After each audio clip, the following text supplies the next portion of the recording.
Welcome to the Authorpreneur podcast, where we talk to authors and business owners about how they are using books to market themselves and their businesses.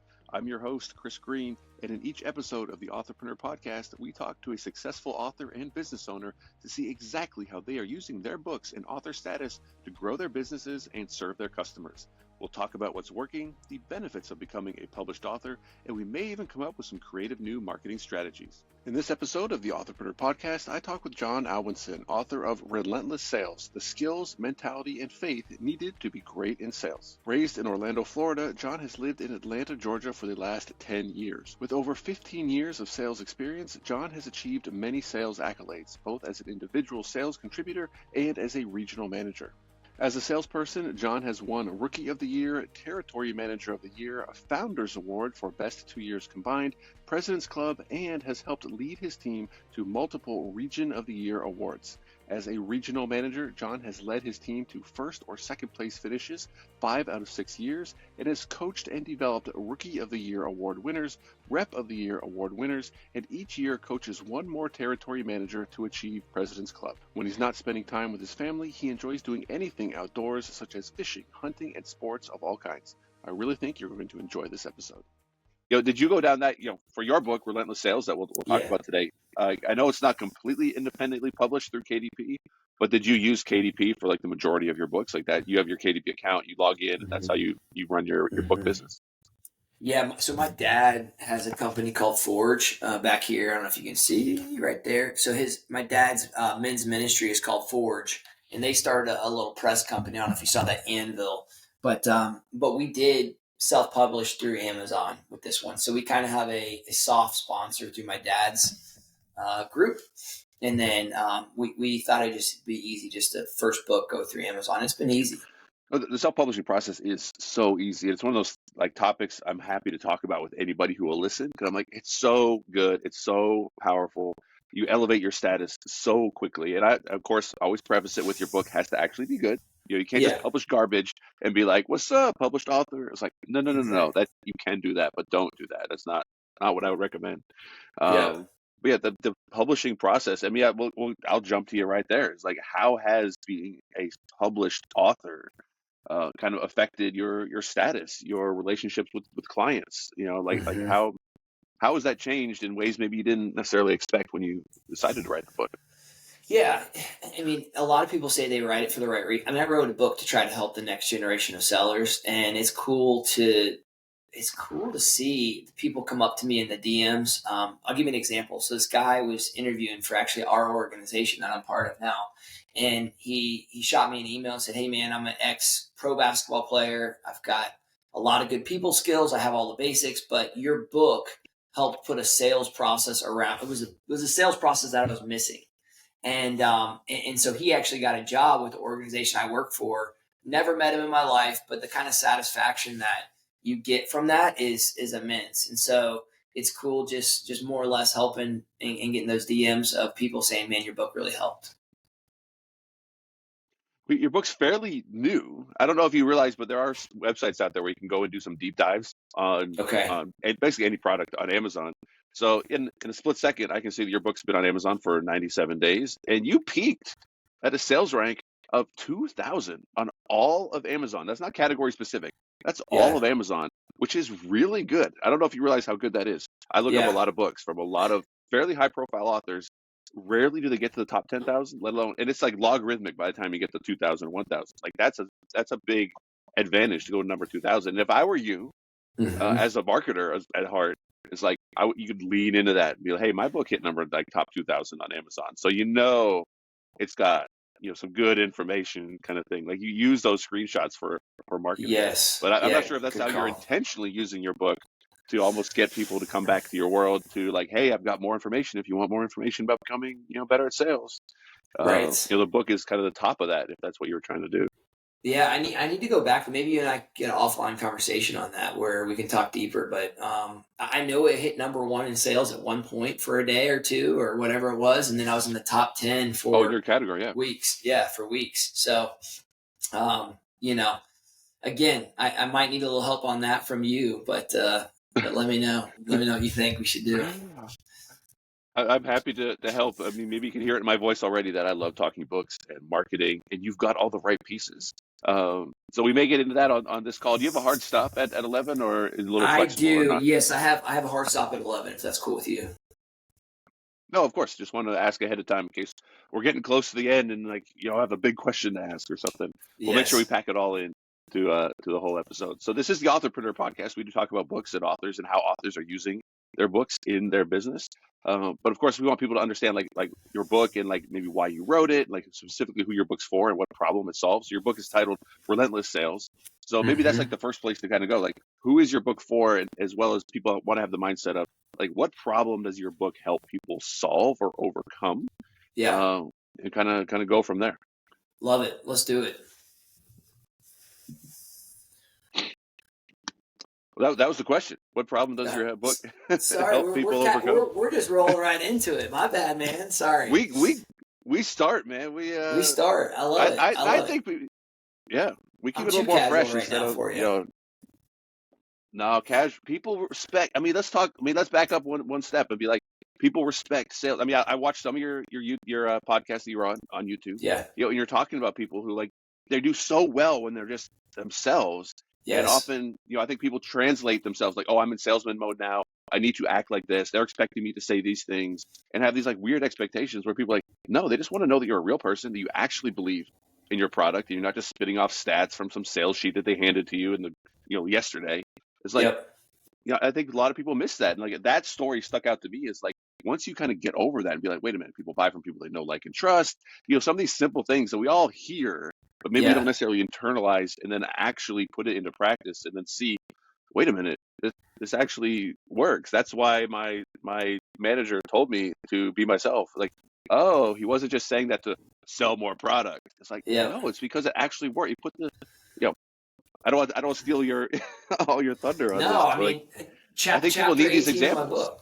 Yeah, chapter 18 is be you. And so I talk about a story. The last chapter of my book, I talk about a story of one of the guys I've coached for years. And when he first came on my team, would change his voice when he was talking with customers, would get red in front of customers. But outside of customer interactions, he was the most fun guy, one of the funniest guys I've ever met. He's a great friend to this day. But we do change. Salespeople can put on persona in front of customers, and it's so important to be genuine, be you, and just be authentic when we're with our customers because they don't want us to put on some. They want to see if we can truly help them, and our products, solutions, and services should be helpful. If they're not, we need to either find a new job or we need to do something else because at the end of the day, sales really is about helping other people. Well, I think this is going to be a really good episode. I think a lot people are going to get a lot from it. I'm predicting, as I'm just kind of envisioning where this can go in terms of sales and marketing, especially for the authors who are going to listen to this. Because Mm-hmm. I run into so many authors, they consider, and then they're like, well, now how do I want to sell some books, right? Or, I want to help people, but they don't want to even tell people about their book because they feel like either they're quote unquote not a marketer or they don't want to be the salesman. And so just the term salesman, I feel has had so much attached to it because people think of like, oh, used car salesman and pushy salesman and like, oh, this guy was like the hard sell and all the things that people don't like about sales. So now Mm-hmm. they're an author, they have a product that can help people, and how are they actually get it in people's hands and actually like get some sales? And I feel there's so much resistance to that. And I think that, I'll tell you what I think the disconnect is, and you tell me, if I'm right or you have a better opinion on it, is that people are thinking they have to sell their book to basically anybody that comes up to them, anybody they see, like I have to sell this book to them instead of like, no, you're only selling your book to people who have a problem that your book can solve. And of course, I'm specializing in like the self-help. I'm not talking fiction books. Uh, and like, if you have a product and a book and information and content and answers, and someone has a problem that they're telling you about either on social media or face to face, like it becomes your duty almost to be like, look, I can totally help you with that. I have the solution for you right here. And then you're not a pushy salesman. You're like, Right. hey, I can solve your problem. You're a problem Yeah. solver. And if people can separate that and be like, if you run into somebody who doesn't have the problem your book solves, then no, don't sell your book to them. Like that doesn't make sense. And I feel that is this huge disconnect, especially in authors and maybe in the rest of the industries as well. It is. I mean, know your target audience, right? And so even within your target audience, you're not going to bat 100%. And so, at the end of the day, you do need to know your target audience. You said, if you're selling hospital equipment, you're not going to go sell the hospital equipment to a fast food chain, right? And so know your audience. Your book or your service or your solution isn't for everybody. And even within your own target audience, you're not going to bat 100%. So, yeah, you're spot on with that. And another thing I would add on the end of that is people take the no too personal. Yeah. Right. Like if someone says no to buying your book or whatever it might be, and they're like, oh, I'm such a failure. And just like the negative stuff just comes in. And Gary Vee wrote a book, the Jab, Jab, Jab, Right Hook book that he put out. Yep. And just one of the biggest takeaways I got from that is like, you can get a no without being like, no, unfollow, block. Like, well, it's just a no. Like you said, hey, I wrote this book. You want to buy it? And they're like, no, but I still like you. And I still like your content. And I'll still follow you on social media. And I might buy it later. And I might buy your next product. But all we hear is no. Yeah. And we shut down and we're like, oh my gosh. It's like, relax. I just love the idea of being able to say, look, people like what you do. And you say no. Yeah. It can become part of your identity. And then. Totally. Yeah. And it's funny. Chapter 2 of my book is called Identity. That's the name of the chapter. And when we know who we are and we live from our identity, not for our identity, it changes everything. And so we do care way too much about what people think of us, don't we? And it's a human nature. We want other people to like us. But man, when we know who we are at a deep level, that frees us up to sell authentically, to work authentically, authentically, whatever business we're in. It frees us up to be excellent in that work and not care as much, not make or break what that random person's opinion is of you. If people could have a better understanding of how much we're not thinking of other people all the time. Oh my gosh. And that can help you understand, like, other people aren't thinking of you all the time, but it's just we have this, internal view of the world. It's like, I've been thinking about this a lot lately, where it's so easy to give other people advice. And like, oh, this is what you should do. And it's so hard. It's just such a common misconception of like, we can't give ourselves that advice. If you can just stop and realize that and be like, oh, you're right. And then you can actually just kind of acknowledge it and be intentional about trying to overcome these kind of natural biases that we have. Then we stop taking ourselves so serious so often. So what has been the biggest benefit that you've received that maybe you didn't expect to receive by becoming a published author and writing a book? Yeah, I think the biggest one is just kind of that, first off, that self-fulfillment. I accomplished something. So number one, I set out to do something, and then it's more like an internal pat on the back, if you will, or like, we did it. I did it.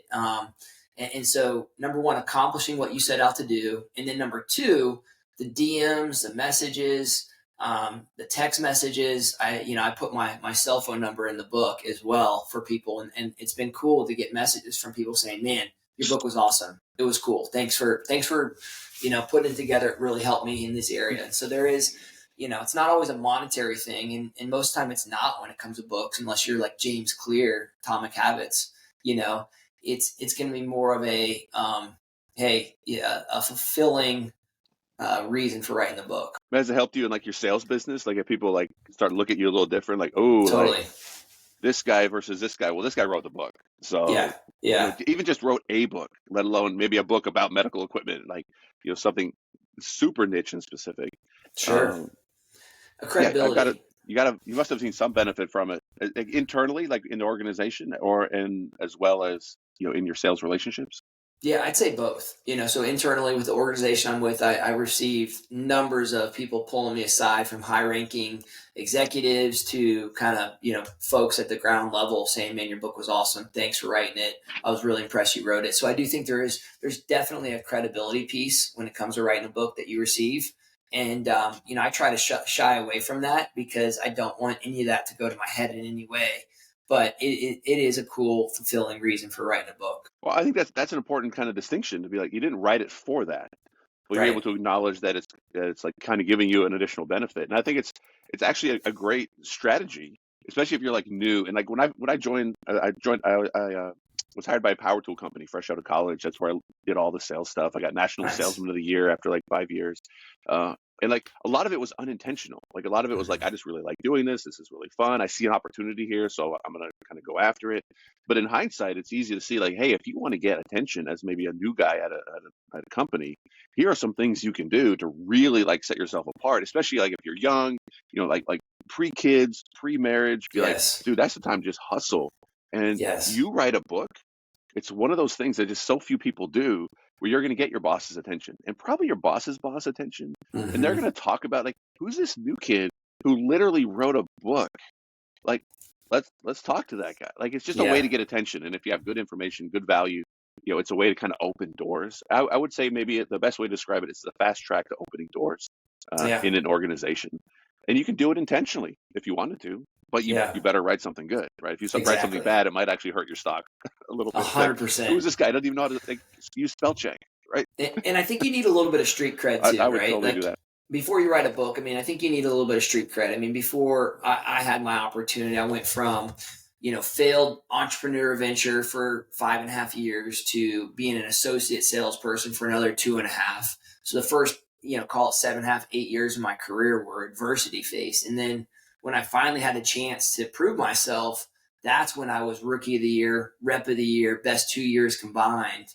And, so I do think people should write. I think everyone has a book in them. Everyone should write a book, but I do think there needs to be a little bit of credibility before you just kind of speak on Sinai for what you've done. Oh, absolutely. And I'm always so quick to hedge it and be like, your book better actually be good. You better have actually Yes. something good to say, because the strategy is there. But you do have to have something to, some quality, some meat on the bone. There's got to be some word for it. Yeah, definitely have to actually have a good product. I'm Agree. thrilled that you put your cell phone number in the book. I put my phone number in my book, the first book I published in 2011, and people thought it was crazy. They're like, "Oh Yeah. my gosh, what are you doing?" Like people are going to call you left and right.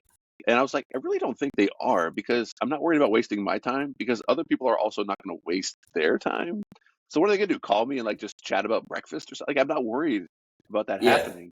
Do you find that today, so 2024, like, do you get more texts than calls? Like, do you actually get people like straight up cold calls from people who read your book? Yeah. I mean, I get a ton of, unknown numbers, and who knows how much of that spam or whatever else. But the text messages are what most people want to do. And I encourage people, shoot me a text after you read the book. Let me know what you think and let's engage. And it's been cool. I've got several dozen text messages from folks that actually took me up on that challenge. And, now we have some friends that I didn't have before. That's how I look at it. Do you respond back after you text back and forth and be like, "Hey man, I'm glad you like the book. If you want to do something that would like really benefit me in my book, a review on Amazon would be amazing." I don't know Yeah. if you're doing that or not. If you're not, I would suggest it, Yes. because you've already Yes. got that line of communication open, and it's such an easy, simple thing to do. Hmm. Because you're killing it with reviews. Uh, Thanks. I'm glad you're not 100% 5 stars, Yes. because I do think if there's too many 5 stars and nothing else, I think people get suspicious. They're like, "There's no Right. way that guy's got Yes. 5,000 5-star reviews and nothing else." Uh, Yeah. so yeah, you do have the 4-star, which is good. So you're not I know. 100%, I know. but your 5-star percentage is a lot higher than most. That's cool. Yeah. I text my editor after I got the 4-star. I was like, finally a 4-star. And we exchanged some messages, but at least the 4-star didn't say anything negative. And There's a lot of people who will leave a 4-star as a max review, because they're like, well, it could always be better. Like, right. you have to leave room for improvement. Like, there is a Sure. a mindset of that. Um, I do think I'm not surprised, but it is interesting that you did notice and remember your 4-star review, Oh yeah. while you have over 100 5-star reviews that you may not remember as much. And it's the thing that's called, there's another author who calls it critics math, and it's Yeah. more for like 1-star reviews. Like, you get 100 5-stars and 1-1-star equals 1-1-star, right? We forget the positives, and it's probably just something built into our DNA where we recognize these outliers. Nobody wants to have like negative criticism of themselves, but I try to tell people a 1-star review is a badge of honor. Like, the only way to get a 1-star review is to sell enough books that a book got into somebody's hands who didn't like it, Right. and you have to sell a bunch of books to be able to do that. Um, so your book's only been out for 100 days, so I'm sure you're going to get it you will get your 1-star review I at know. some I point. know. But I'm pretty sure you're not going to take it too personal. I'm gonna try not to. I'm gonna try not to. It's a And great chance to reach out to somebody. yeah, yeah. You can engage them right there on the spot, right? You used Can't you to. reply? Unfortunately, you can no Okay, you longer can't anymore. reply. You used to, and it probably makes sense they took it away. I'm sure some authors were like, "Oh, you don't like my book? All right, let's go and get into a fight with a customer in the comments of their book," which is just not a good look for anybody. But I No. used to like it, because you could respond and say, "Hey, look, so sorry the book wasn't what you liked. It answer the questions you were looking for, by all means, please return it to Amazon, which, they get their money back, or Amazon will say, just keep it, I'll give their money back. It just shows to anybody reading that, oh, the author came in, they were respectful, they tried to address their concerns. So it's almost a marketing tool to have a 1-star review. Like, I've never seen a 1-star review like tank a product. Like, Right. oh, no one's ever going to buy this now because one person said they didn't like it. Yeah, and if you're hitting your target audience too, yeah, and what you try to do is try to hit your target audience too right away, and so that's testament to what we're trying to do. Is we're trying to get it in people's hands who won't give us a 1-star. We want it in people's hands that care about skills, mentality, and faith, and those are the 3 components in the book. Well, let me give you a chance to talk about the 3 components, because like there are a lot of books out there about sales, and what makes your book necessarily different or better, or really specific, like niching it down. Who is it really for, instead of just Googling sales and be like completely overwhelmed? Yeah, one of my mentors kind of talked about how I'm driving in the middle of the road right now. Eventually, we're going to kind of niche a little bit further, and we're finding our niche as the book's getting further out there. We're finding who's taking to it a little bit more than others. But ultimately, this is the book I wish I had 15 years ago when I started my sales career. And so what I did is I took all the skills I learned during those 15 years, I put them in there. And then what I quickly realized is sales is way more than just skills. You need skills, but you need the mental toughness. You need the mental strength to continue. And so I give my tips and tricks throughout the book of mental toughness. Like a Jocko Willink type mental toughness that you need, because sales is hard. It's difficult. And then finally, I incorporate my faith throughout the book as well. As a Christian, I put how that's helped me be successful and what I think is a competitive advantage in sales. And so there's not any sales books that I know of that actually talk about their faith. And I think we're kind of in a weird spot in our country where people are almost scared to talk about their faith. And back in the day, people talked about it a little bit more freely. Now it's kind of taboo to talk about your faith. And I'm trying to encourage that next generation of sellers that, man, it's okay. We talk about everything in the world. It's okay for you to talk about your faith. And I've seen it firsthand how it's actually allowed for trust to build with customers, and then that trust and relationship to grow into deeper working relationships. And so to me, I think it's a huge competitive advantage. No, I think people should at least feel safe to talk about anything that they find important. And I would say that because if people feel they're talking to somebody who's not being upfront, they're like keeping something back. Like, people can sense that stuff really quick, and they'd rather just talk to somebody who's being authentic, even if they may not agree with something. It's like, well, at least they're being honest. At least I know I'm not like, what is this guy real? Is he just trying to sell me something? Right? Does he actually like understand my business and actually want to help me solve problems? And tell me your take on this. Like, for a person of faith who is going through sales, and they're hearing the no's over and over again, which is just part of sales, you're gonna have to deal with it. Do you find that maybe if you're a person of faith, you might take it more personally, and like your book can help them to not take it more personally and be like, what has God got me for me here? Like, no, like God, I went out and I did 12 sales calls today, you gave me 12 no's. Like, what was the point of today? And like feeling that frustration and really having no go-to book or go-to advice of like, what was this all about? Like, I could see that really messing with somebody's head. It does. And I think way too many salespeople, particularly early on, throw in the towel. And I do think this book is niched a little bit more for that first 1 to 10 years in sales. I've had people text me and say, man, I've been in sales for 30 years and it made a huge impact for me. But I do think that younger generation is kind of where our target audience is. That said, faith in God, to me, if God is real, which I believe he is, wouldn't the creator of the world, wouldn't talking to him in the morning each day and asking him for strength, wouldn't that, if he is real, wouldn't that be a competitive advantage? And think about it, in sales, right? Wouldn't that give you an identity? And we talk about that in chapter 2. When our identity is rock solid, the no's come and they go, and it's kind of like water off a duck's back, right? And you're strengthened, and you have a supernatural power that kind of has you taken care of. And so you're not as broken when people tell you no. So to me, that's one of the big advantages. Do you think you have like a second book kind of planned for the 15 to 20 year sales vet that'll be based on your arc of experience of like, hey, I went through this first 10 years, 15 years. I wrote the book for that. Hey, I got a plan for the next 10, 15 years. and I'll eventually write a book for that and like have almost a series of sales books. Yeah, I'm already starting to outline kind of my next books. And so we kind of have two or three that my editor and I are working through. We're looking at seeing which one fits the next step. Is it management? Is it management leadership? We've got some other cool stuff that we're working on. So once I kind of pinpoint where we want to go next, then that next book we're going to start working on. Do you see like an ultimate plan of like, hey, eventually I am just going to have my books and I'm going to have, my sales training and my marketing leadership training? Like, is that like an ultimate goal of where this could take you?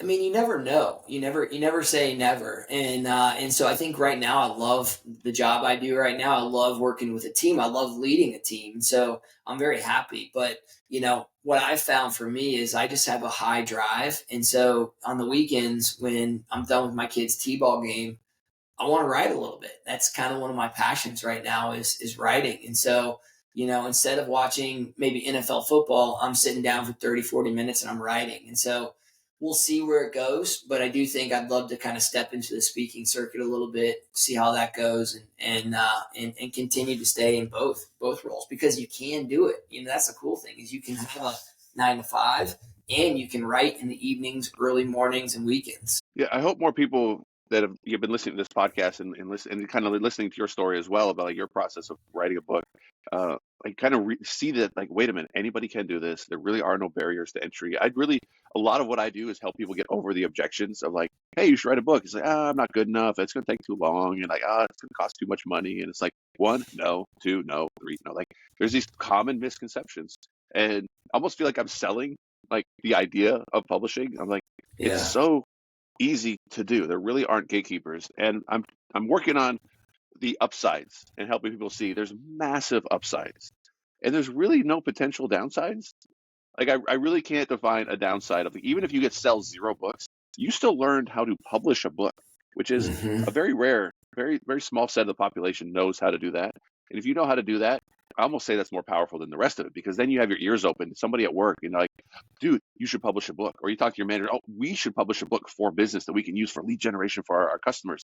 Even if you're not the author, the knowledge of self-publishing can help you in so many different ways and open so many doors in personal life and in work life. So there's just so many benefits. So I'm glad you have overcome Agree. all of those objections. And I was looking at some of the things like I've seen your website and how you're putting it together. I'm super glad that you've written a workbook to go along Yeah. with it. Yeah. Is that kind of your idea, or did someone kind of push you to be like, dude, write your own workbook because It's you're funny gonna have even how more doors open?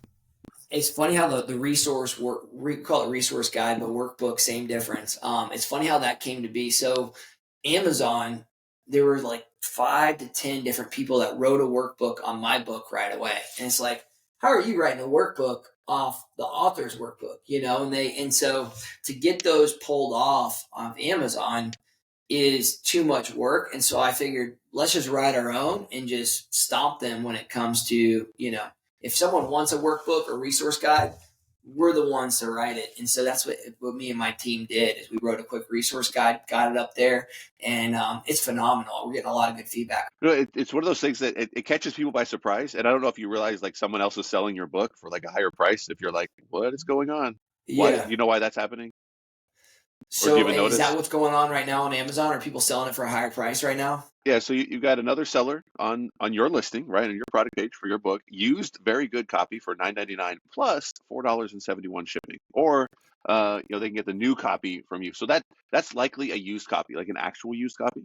Yeah. You probably will eventually see copies being sold for higher than $21.99, and you're gonna be Wow. like, why? One, where did they get it? And it says it's new, and I'm looking at my sales charts, and nobody bought it, in bulk, in new, as to be able to sell it. And who on earth would pay this higher price? Well, if they get a sale, they're just going to buy it from Amazon and send it to the customer. Interesting. Because Amazon doesn't Interesting. actually check that they have their inventory in stock. That is the rule for Amazon selling. However, Amazon's not really going to go to everybody's warehouse and verify, right? As long as you Right. fulfill your orders, Amazon's not really going to care. So it's free for them to list it. And it's kind of a badge of honor. Be like, oh, my book is selling enough that it's gotten attention to where all these other sellers will say, hey, I'll throw my net out there just in case I get this. And Yeah. as well as it's a badge of honor to get people making workbooks because they're like, hey, there's enough of a brand here that it's worth it for me to sit down. It probably took like 20 minutes to make this workbook, right? It's probably blank Yeah. pages with, chapters and that copy your book. Uh, but it's unlikely they're going to sell. Like, I would not waste your time trying to take them down either. Like, Yeah. you're actually allowed to do that as long as they're not kind of piggybacking on your branding, confusing the customer, thinking that it's an official product versus a non-official product. Like, you can do that. There's an opportunity for that. I mean, workbooks for Atomic Habits. I mean, yeah, that's a business opportunity. I would rather build my own brand instead of piggybacking the Right. entire time. But there's nothing you can do about it. Badge of honor that people are doing that to you. You're selling enough. You've got Okay. enough awareness that people are like, hey, Jon's getting a little business here. I'm going to try and piggyback a little bit on him. But you did the exact right move in making your own and just make Yes. it so obvious to buy your own instead of buying someone else's. And the marketer in me is like so excited that you can now bundle your book. You can say, buy my book and I will give you the workbook for free, $8 Right. value. People are like, okay, I'm Right. listening. And the marketing door is just open because you've taken the time, to do these things. So I think people Mm-hmm. should look at what you're doing and be like, okay, if you see, what Jon's doing and saying, I want to do something similar, just look at exactly what he's doing and the structure, because that option is open to anybody who's willing to sit down and put in the time to create these things.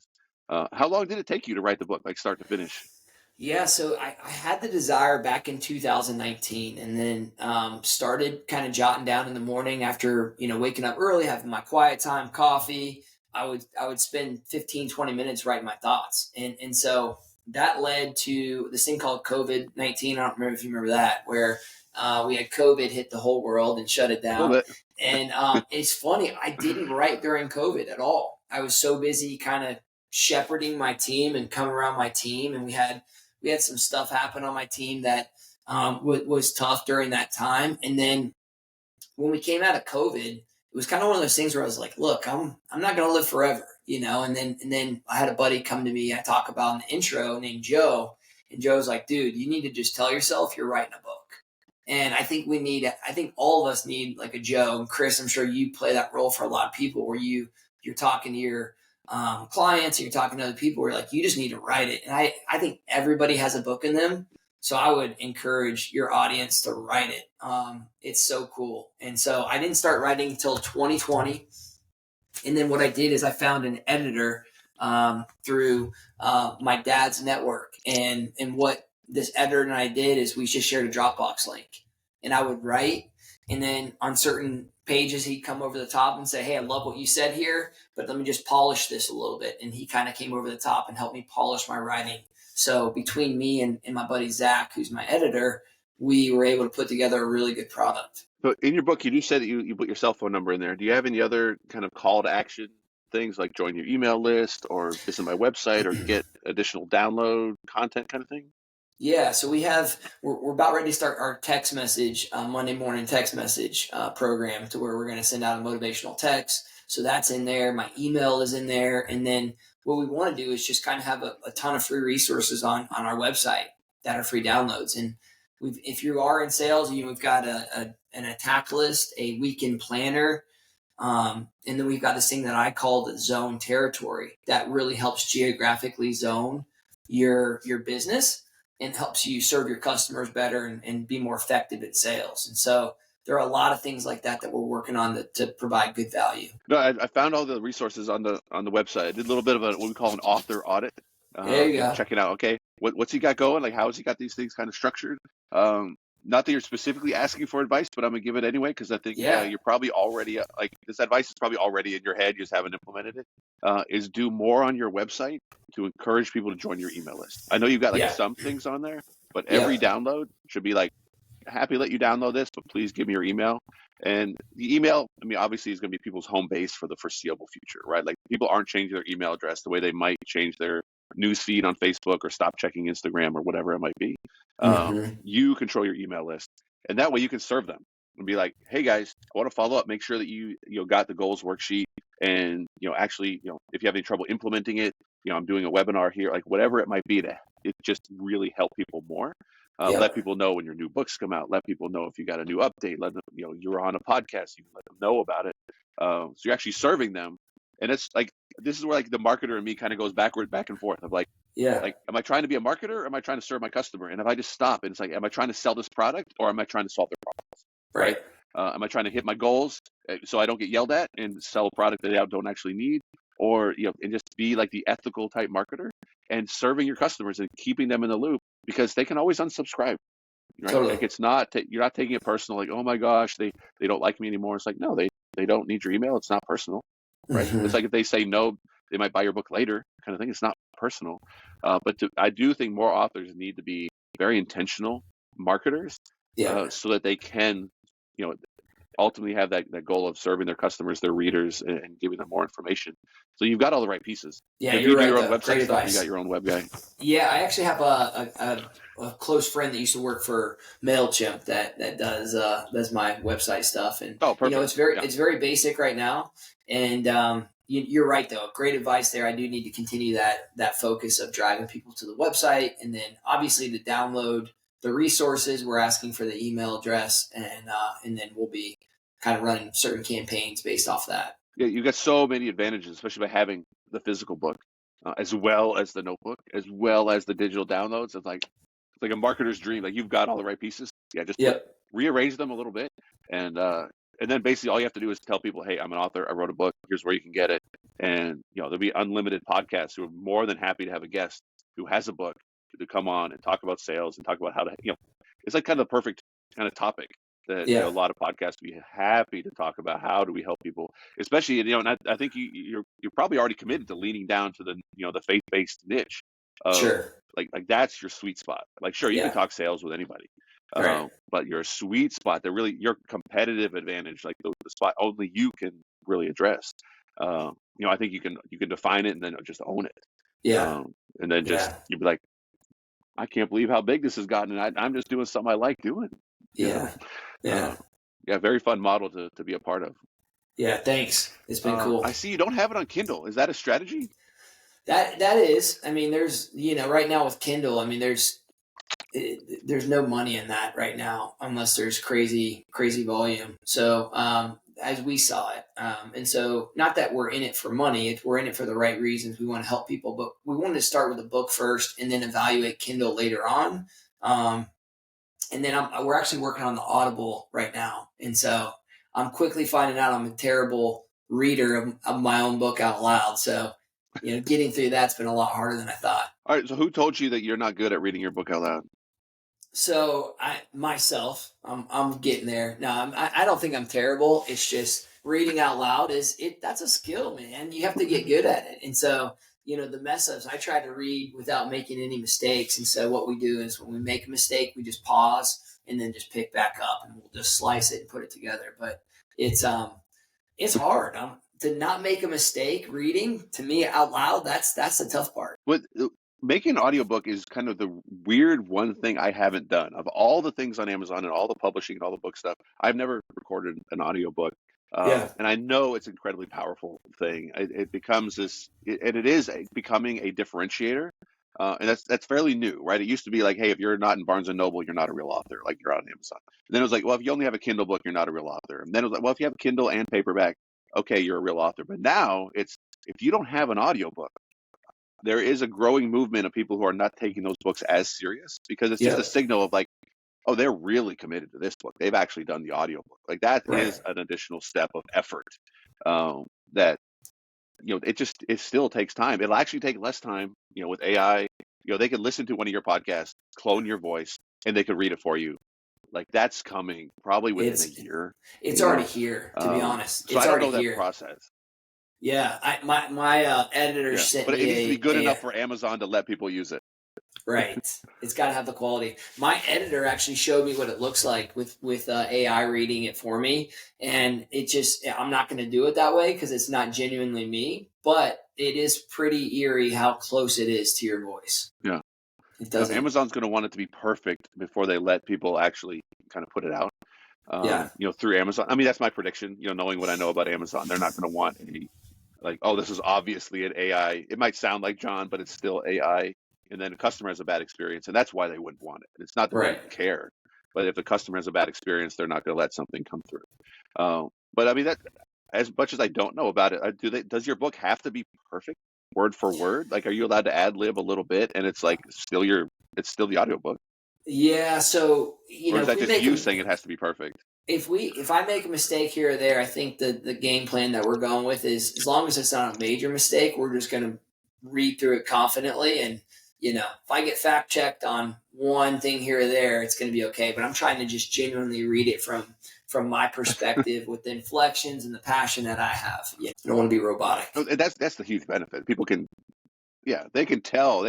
I would make the case that emotion can come through the computer.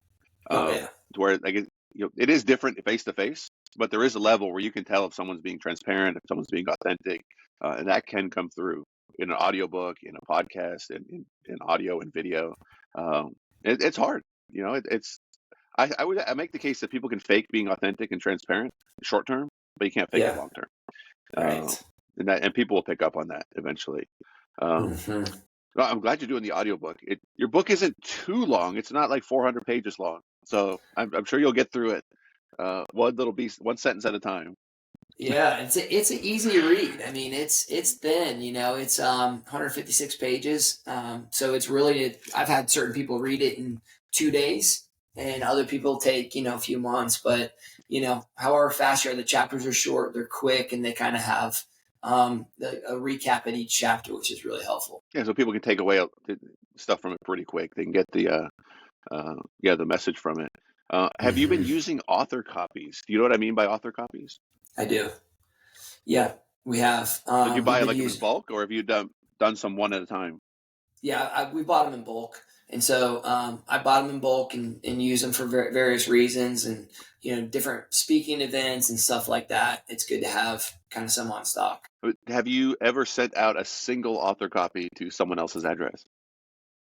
Like in a sales format, or more given? These have been more kind of handed out type thing at events, and also for. Oh, sure, yeah.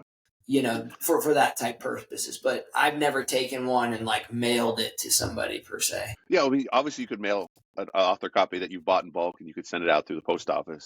Well, you can actually go to Amazon, go to author copies, and say, hey, I've got Nick's address in Massachusetts. I want to send him a copy of my book.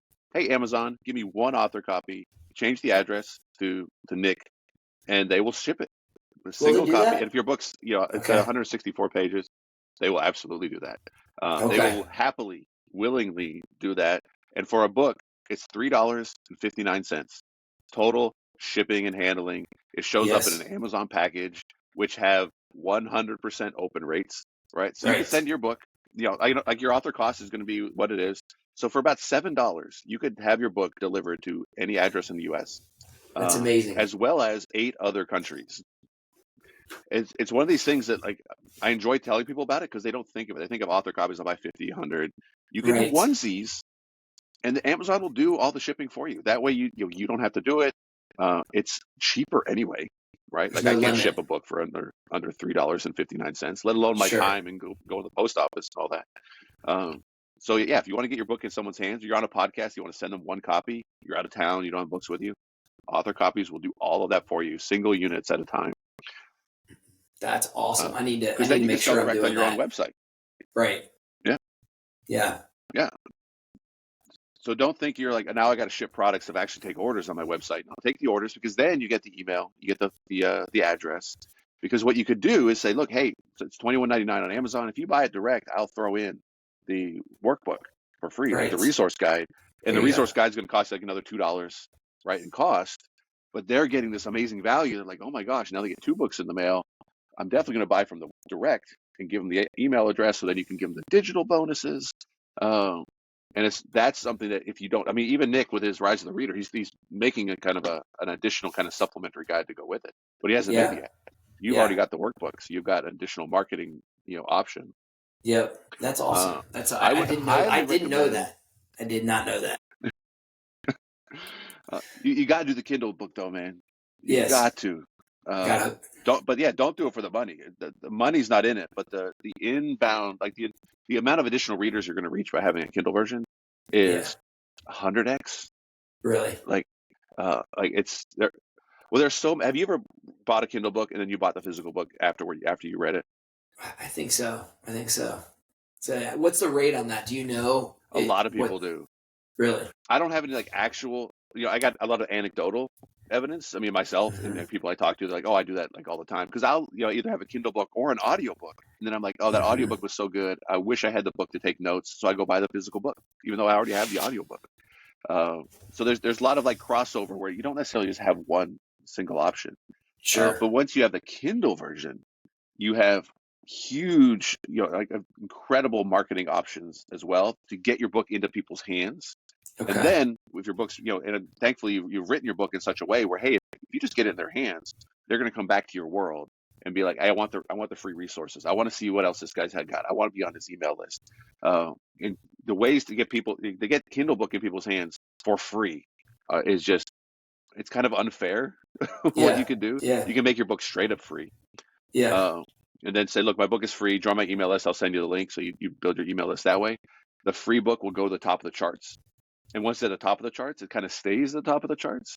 And then you can say, look, I'm the number one seller. I'm outselling, like who, I don't know who the number one, sales book is on Amazon, but they're going to be number two. Well, you're number one. And now you've got that for marketing. And you can buy, so I would make your book $9.99, like $10 for the Kindle. Okay. You could lower your price to 99 cents, then buy your own book. So say you buy 100 copies of your own book, but you're only spending $100. But you basically bought $1,000 worth of your own book because the price goes back up to $9.99. And now every time you go on a podcast or you do a speaking gig, or you can just give somebody this link, because Amazon's going to give you 100 different links, like unique links, to redeem for a $10 product. Huh. And then now they got your book. They're like, this is great. You can say, hey, join my email list. I'll give you the Kindle book for free.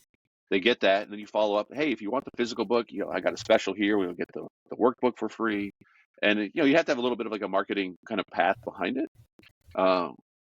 But now you've got more people who are interested because it's digital, it doesn't cost you money, right? Like it's not like, hey, I'm gonna give away books. It's gonna cost me $22 every time I do it. Right. Like, no, it costs you 99 cents to get your digital version in their hands. But now you get their email. So many businesses would be like, I can get email addresses from potential customers for 99 cents. Like, yeah. Right. Yeah. Because you have the Kindle, but you're giving away $10 bills, right? You're giving away your $10 book. They can anchor and see it on Amazon. But you just have benefits because you're the author. You get to play around with it. Wow. Yeah, some really fun stuff you can do. Not that I want to, bore you with too much of the marketing stuff, but I love it. This is super helpful, Chris. Yeah. If you need any help on that, please just reach out. I put my phone number in my book in 2011. Yeah. People thought I was crazy. I was like, no, you got to get it. Nobody's going to call and waste your time. Yeah, putting the cell phone. I mean, that should be like another chapter in like a book marketing book. Put your phone number out there. No one's going to call and like talk about pizza or something. Like, what are they going to talk about? Like, no. Yeah. They're either interested in something or they're not going to call. So, agree. No, really cool what you're doing with the book. You said you have little plans for an additional book. Some of the stuff I was listening to, I think, have you ever thought of making a book that's completely off, not sales related, called God's Kid? I feel like you could write that book. You could outline that book in a weekend, and you could write it in a month. Yeah. We've got a couple other really cool ones. There's one that's a spinoff of one of the chapters in my book. I won't let it go, but we actually have a kid's book idea. We've got almost like a fable type book that we're working on. And then some of the management leadership stuff working on. We're outlining a few different ones and just figuring out which one really makes the most sense for the next step. Because once I make up my mind, I go all in with whatever topic it is. And so we're kind of just looking at what's the next best strategic step for the book. But really for the next 24, 36 months, we're going to be talking about relentless sales. We're going to be putting it out there. We're going to be focusing on getting this book to be a staple. And while we're doing that, I'm going to be writing some other books. So that's a game plan. Yeah, there's a lot you could do. I'm glad that you kind of even reminded yourself, no, I'm going to stay focused. Because like once you realize the power of self-publishing, you're like, oh, we could do this and this and this and this. Yes. And this. It's like, yes, you can. However, write them down and work on one at a time. Otherwise, you're just going to be kind of, just in idea mode, all the time. But yeah, there's so many ways. I mean, just another random idea. If you want to work with a company and they want to 50 books, they have 50 salesmen, and say, look, I'll give you 50 copies of the Kindle version as well. And they're like, dang, that's like $500. It's like, well, for you, it's like $50. Right. Like you're able to leverage so many of these things because they're just looking at the price on Amazon and not necessarily the cost of the paper. Be like, oh, John, Mm-hmm. I know that book doesn't cost that much to print. Like, well, that like the marketer, as someone who writes the book, you get to leverage all of those benefits. Right. So if someone came to you who maybe is in sales or like they're thinking of writing a book for their own personal brand, is there any advice that you would give them about the process or uh, you know just the just the adventure of becoming a published author, in a business? What advice would you give someone so they don't get burnt out before they even get started?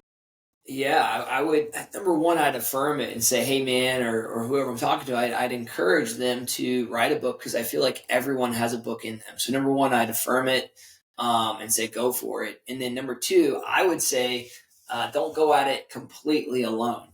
And so there's a lot of people who proofread. There are a lot of editors. Find a trusted friend or somebody would work with. And for the first book, for me, it was helpful kind of having somebody who is an editor that worked with me as I wrote the book. So outline the book first, write the chapters that you want to write. And so I think get a strong outline first, and then spend consistent time each day writing. And that's the hardest part. With life, it's so crazy up and down. So find that writing hour for yourself and just stay consistent with it. But don't give up. If you have a dream, go for it. Write your book because it is, like we talked about, Chris, it's awesome having a book that can really help others. And I'll say one other thing is I was asked to mentor several different people who aren't even on my sales team over the last couple of years. And so for me, I would need 18 sessions with that person to give them what one book can give them. And so Relentless Sales Sure. is my personal playbook. And so, what's cool is read the book and then have one coffee with that individual afterwards where you can kind of recap the book, answer any questions. And so I think we can have a much bigger impact by writing a book than we even realize. Yeah, you can't scale the one-on-one, but if you've got No. something you can put down, so look, this is just how I do things, and you put it in a book, then someone reads the book. So reading the book and a 20-minute phone call or a 30-minute cup of coffee, like that is so much more efficient and effective than, okay, I got to sit down with everybody and go through the entire, like 6 hours of content, basically, Yeah. to get you up to speed and then answer your questions versus like, no, read the book and then I'll answer your questions. And then you're kind of at scale and you're able to help. So, and I would bet if you got so many of the questions you would get, like, oh, I'll either update my book or I know what's going to be in the second book. Because, with my books, people generally don't have questions. And some of it's the reason is my books are like way too long, right? So Yeah. I include Okay. everything. So yeah, you really don't have any questions at the end. But I always thought that if you do, like if I miss something, I'll add it. Bonus chapter, supplementary chapter, like all the updated questions. You'll get them on my website. It's just to answer people's questions. But if they have questions, sit down, go over them, and like, yeah, they got what they needed. Anything that was missing, they'll come to you and get it. It's Mm-hmm. it's fun. It's rewarding. I can tell that you like doing this. Like you got a smile on your face the whole time of just talking about Yeah. books and sales. It's like it's rewarding. And I hope anybody that sees that is like wants to kind of replicate that, where they're having fun every day. Give your information away. Help other people and sell. Putting it in book format is such a fast track way to so many additional benefits. I In my completely opinion, agree. of course, Yeah, no, just my I agree opinion. completely. Yeah. Well, we're coming up on time. I got one completely a question I bet you did not think you were going to be asked today. All right. How many points would Michael Jordan score in today's NBA? Oh my goodness. Probably average In 45 your a opinion, game. Probably about 45 he'd average. He's the GOAT. There's no I question think about it. so. I'd say LeBron's that's second average. to him. Yeah. There's that huge debate about the GOAT debate that goes on. And as much as I've kind of flipped and flopped around, like every time, like I can't see how anybody could make the case of anybody being better than Michael Jordan, in any era. In this era, it would be amazing. It'd be like the 45-50 average, and Yeah. it would be amazing to watch. So, So yeah. Anybody ask you that on a podcast yet, or? not yet, but Pat Williams wrote my foreword to it. So Pat was a general manager. I'm an Orlando boy. So I grew up with the Orlando Magic. That was the only pro team we had. And so I live in Atlanta now, but Orlando is always going to be my team. But when we were at one point, we had Shaq, we had Penny Hardaway, we had D3, we had a stacked team. And who was the team that beat us? I think it was Houston. They had Elijah won, but Jordan's team was the Bulls were always winning during that 3 to 5 year period. And growing up, I'm old enough to remember Michael Jordan. Some people never saw him play, but I definitely did. Well, he's on YouTube. If you ever heard of Michael Jordan, you can look him up on YouTube. And Shaq and the Magic, the last team to ever beat Michael Jordan in the playoffs. People kind of forget that. That was a sweep too, if I recall. Yeah, they swept Michael Jordan, and then that just made Michael mad, and then he came back and won 3 straight. So funny. So people that want to know more information about what you're doing and sales, and people want to talk more basketball, where's the best place for them to find out more about you and your book? Yeah, just my website, jonalwinson.com, Jon Alwinson.com. And then you can find me on social media as well. So LinkedIn, Instagram, Facebook, would love to connect with you and your audience there, Chris. So feel free to go check me out there, and let's connect and stay in touch. Yeah, this was great. I really appreciate Nick for connecting us on this. And you can find your book on Amazon. You're also you're one of those guys, you can just Google Jon, and you will find information for his websites, his books, everything that he is doing. If you want more information about what he's got. If you want his phone number, you just got to go buy the book. Then you can ask him any questions that you want. He's made himself very accessible. Yeah, buy the book on Amazon, get those sales ranks up. And if you buy the book, leave a review. It really helps out all the authors. So Jon, thanks so much. I know you're coming up on a stop here. We'll connect more. And if you have any questions about, book marketing or the Kindle, I'm going to tell you, I'm going to hound you to get the Kindle version up. It'll open up a lot of doors. Please just reach out. Will do, Chris. Thank you so much for having me, brother. Jon. Really enjoyed it. Sounds good. We'll chat again soon. Sounds good. Thank you for listening to this episode of the Authorpreneur Podcast. If you'd like more information about this episode's guest, you can find links to their books, websites, and social media profiles in the show notes and video description. If you're an author or business owner who's interested in learning more about how you can use books and published author status to market and grow your business or personal brand, or if you're an aspiring author looking for more information about the publishing process, you can find more information and request an author audit at authorpreneur.com. And if you'd like to be a guest on the show, or if you'd like to recommend someone, please reach out via email to chris@authorpreneur.com. Remember, a book is just a book, but when it's your book, it's an asset. #Authorpreneur.